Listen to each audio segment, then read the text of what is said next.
Os intelectuais nunca têm culpa. Na sua entrevista ao Caderno Ideias do Jornal do Brasil, o professor Gilberto Velho descreve um Brasil marcado pela violência crua na vida social, pelo descaramento cínico nas relações interpessoais, pela ausência do senso de hierarquia na esfera dos valores, e a descrição é correta. Correto é também o diagnóstico quanto à data de origem. A situação descrita nasce, de fato, no período da ditadura militar. Mas aqui o professor Velho confunde data e causa, supondo que aquilo que começou no tempo da ditadura é, ipso facto, obra da ditadura. É algo assim como atribuir à Rainha Elizabeth a autoria do teatro elizabetano. O regime ditatorial, com todos os abusos que possa ter cometido, pouco ou nada tem a ver, diretamente, com uma mudança social tão imensa como a assinalada pelo professor Velho. Governo nenhum tem a força de penetrar tão fundo na alma coletiva, a ponto de desarraigar de lá costumes e valores sedimentados por uma tradição secular. Mesmo que esse governo fosse um monstro de indecência e perversão, coisa que a ditadura não foi, mesmo que fizesse uma campanha maciça para corromper a mentalidade do povo, coisa que a ditadura não fez, mesmo que extirpasse do imaginário popular todos os exemplos de boa conduta, deixando à mostra para a edificação das gentes tão só uma galeria de rufiões e prostitutas, e mesmo que proibisse o exercício da bondade e da retidão, punindo com castigos exemplares como na Igreja do Diabo, de Machado de Assis, ainda assim essa gigantesca lavagem cerebral tomaria pelo menos o tempo de algumas gerações para começar a fazer efeito, isto se não produzisse logo, como no conto, o efeito precisamente inverso, fazendo brotar por toda parte a santidade.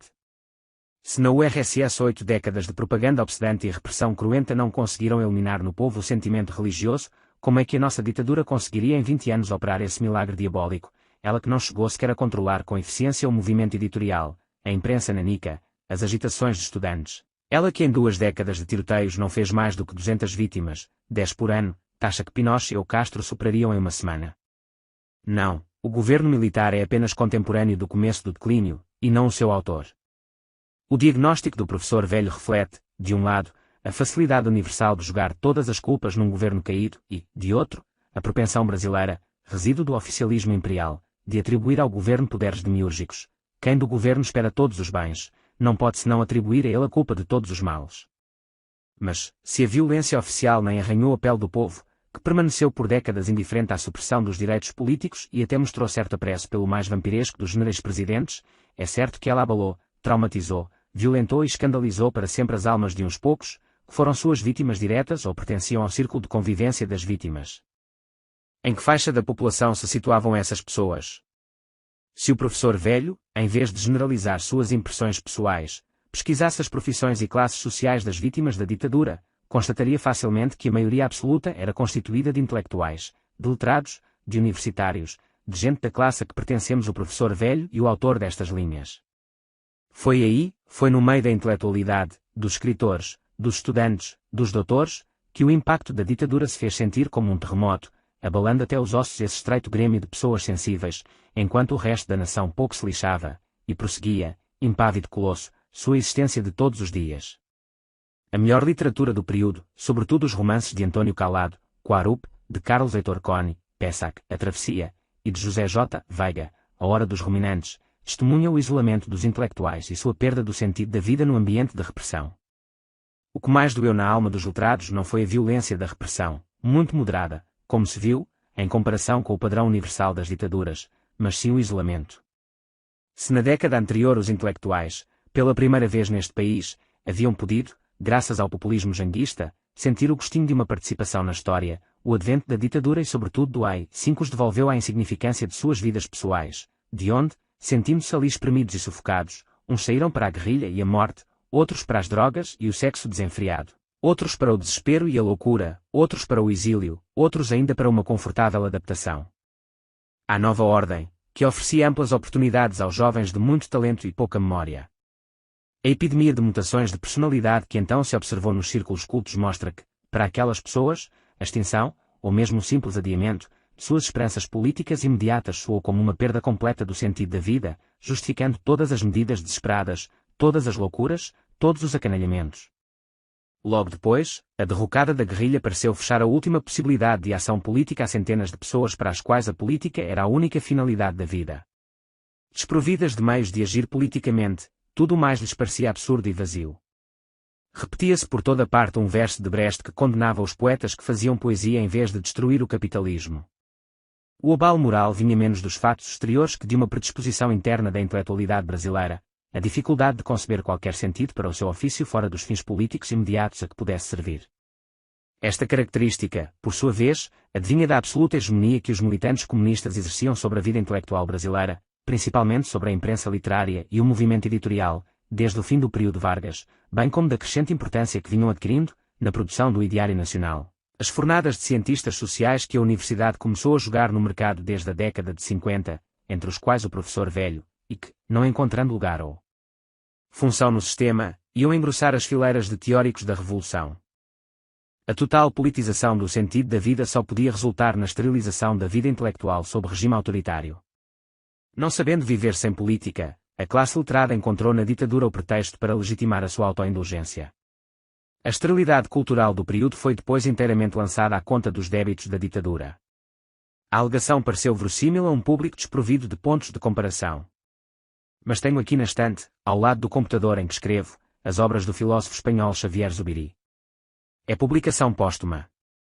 Expulso da universidade pelo governo franquista, Zubiri passou 30 anos isolado, sem meios de agir politicamente ou de difundir suas ideias.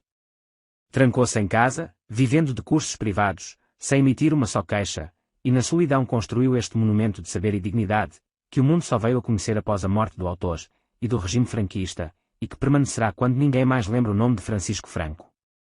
Na outra estante tenho uns 20 livros de Edmund Husserl, provavelmente o maior filósofo do século.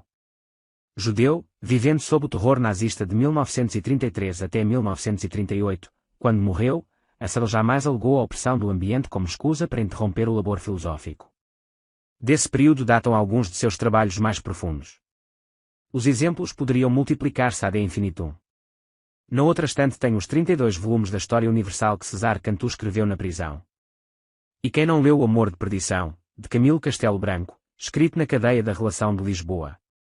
O que talvez quase ninguém neste país tenha lido é o clássico de Consolatione Philosophiae, onde a filosofia, incorporada num vulto de mulher, conversa com o filósofo Boécio em sua cela de prisioneiro político. Não, a ditadura não explica nem o total desespero dos letrados nem a esterilidade intelectual desse período. Comparativamente, a reação da nossa classe letrada ao impacto da ditadura foi desproporcional e patológica.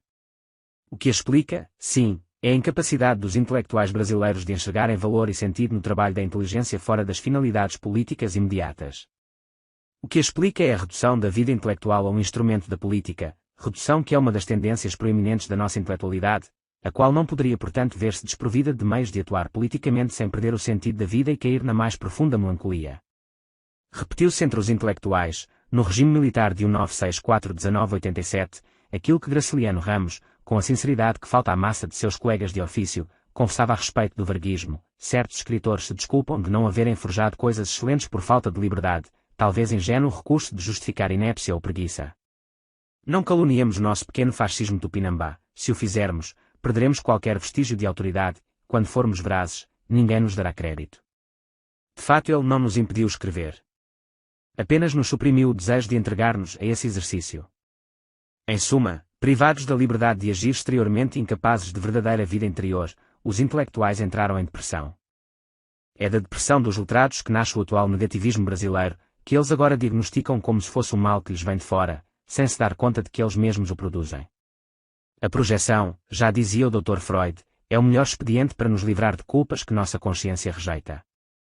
Se examinarmos a história do período ditatorial, veremos em miniatura e semente, no microcosmo da classe letrada, o nascimento de todas as tendências morbosas, destrutivas e cínicas que depois viriam a contaminar a sociedade inteira, produzindo o quadro descrito pelo professor Velho.